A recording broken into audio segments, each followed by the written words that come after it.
Hey Steph, how long have you been a Lionel Messi fan? I always love watching him play. I mean, I'm not a huge, like, religiously follow soccer like that.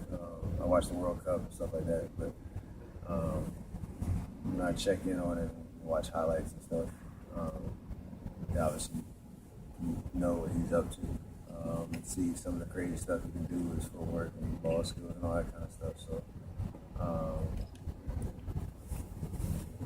it's you respect greatness in any sport that you watch. He's one of them. Would you say you guys have similar styles of play? It's like creativity and kind of confidence to try anything out there. Definitely, he does that for sure. Can you relate to the fact he's that big guy out there too? Yeah, that's true. He's pretty quick though. What do you make of it? I mean, you have LeBron James here. LeBron James is here, right? LeBron James and everyone around the world is trying to be a part of this moment.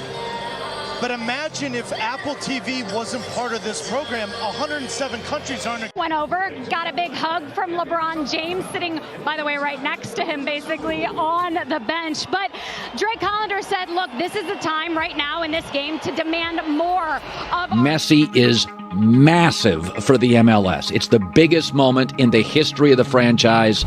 Think Beckham times 2, and Beckham was big when he arrived here in the States. So, and Miami is not right now a great team, so they need him badly. But any Kardashian, he's bigger. The Rock, he's significantly bigger. LeBron, Beyonce, Messi is significantly bigger. I don't know why I know that, but my staff told me that this morning, and I'm going to trust they're right on the Kardashian angle.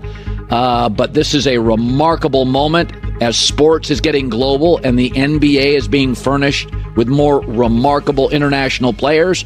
I think it's pretty cool that the MLS, our domestic soccer league, can go out and bring a superstar, not a star, a mega superstar on our soil regularly. I think it's really cool, and I can't wait to...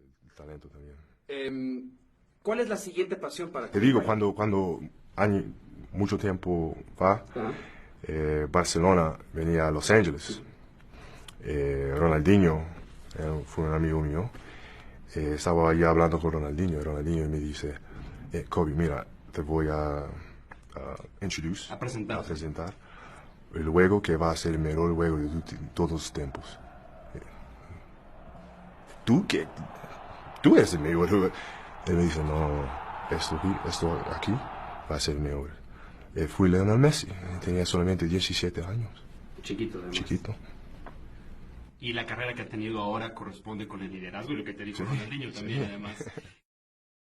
Hi guys, we're talking about Messi and how great he is and how he embarrassed us at Wembley and in Rome and whatnot. I've got to put myself through that, yeah? Okay. Yeah, Rome, that one you felt we could have and should have maybe won, maybe.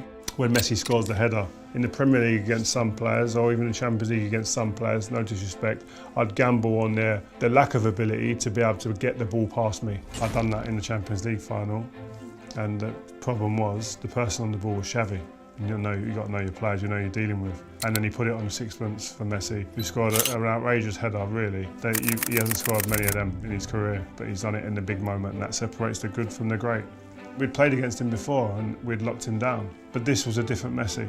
This was Messi who had more freedom to run around and be central, whereas before he was really stuck wide, so you could pin him down a bit. Still great, but when he was allowed that freedom to be able to move and pop up anywhere and surprise you, it's like unplayable, like ridiculous. And he was actually better at Wembley. I remember standing on the pitch of Scholesy and watching them go and lift a trophy and just going, we just need to get off there because they took our soul. And Messi was the main ingredient. He was the player that I was meant to be able to get up against. He just played away from you, and then all of a sudden he'd turn up, bang, he's there. Like, just a wonderful footballer, man. Just like, you can't put it into words how good he is. Quite a sombering moment. The feeling of being deflated and dejected and devastation, and your heart's been ripped out on the pitch the way it had been. I'll tell you one thing, I was probably the drunkest I've ever been, probably for both of them finals we lost. The party was crazy, because you're drowning your sorrows. You try and break down situations and try and say you shoulda, coulda, woulda. But when it's happening at the speed that it happens, and when you've got a player like Messi who makes decisions quicker, more decisive and more effective than anybody else, it's almost like impossible. Prime time Lionel Messi, unplayable.